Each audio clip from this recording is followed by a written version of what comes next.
आणि कुठली नाही कुठली संवेदना आली, ती उत्पन्न झाली, थोडा वेळ राहिली आणि नष्ट झाली.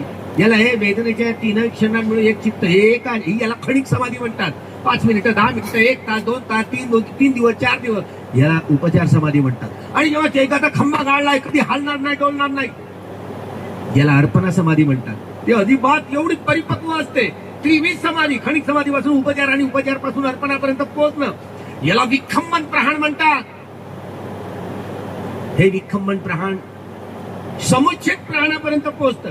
अनित्य लक्षण, लक्षण या तीनही लक्षणामध्ये रमण करणं म्हणजे समुच्छेद प्रहाणाला पोहोचणं. याला प्रज्ञेच्या तीनही लक्षणामध्ये विहार करणं, याला दिठ्ठी विशुद्धी म्हणतात. याला तदंग प्रहाण, हे शरीर शुद्ध समाधीच्या, परिशुद्ध समाधीच्या, विशुद्ध समाधीच्या आधारावर शुद्ध प्रज्ञा, परिशुद्ध प्रज्ञा आणि विशुद्ध प्रज्ञेच्या आधारावर त्रिविशील पुष्ट होताना, त्रिविशील, शुद्धशील, परिशुद्धशील आणि विशुद्धशील ही संपूर्ण प्रक्रिया उत्तम सर्वोच्च स्तरावर प्रतिष्ठित होते.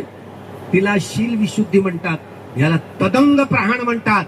हे शील रूपी सुगंधाने सारं शरीर आणि मन बहरून जातं. जशी फुलबाग फुलते आणि फळते तशी या आधारावर विखंबन प्रहाण, क्षणिक समाधापासून तर अर्पणा समाधीपर्यंत पोहोचण्याची प्रक्रिया, याला विखंबन प्रहाण म्हणतात. आता समाधीच तर एकदा झालं तर अजिबात समाधी त्याची बंद होणार नाही. याला विखंबन प्रहाण म्हणतात. त्रिविध समाधी पुष्ट होण्याला आणि तीनही लक्षणामध्ये रमण करणं, याला संखारोपेक्षा ज्ञान. कुठलाही कंबभूमी, ज्या दुगती भूमी, सुगती भूमी, रूपभूमी व अरूपभूमी, कर्मसंस्कार तरी याला तर चिरत नेणारी, फाडत नेणारी, टोचत नेणारी, कापत नेणारी प्रहाणकारी प्रज्ञा. हे अनित्य लक्षण, दुःख लक्षण, अनक्त लक्षण.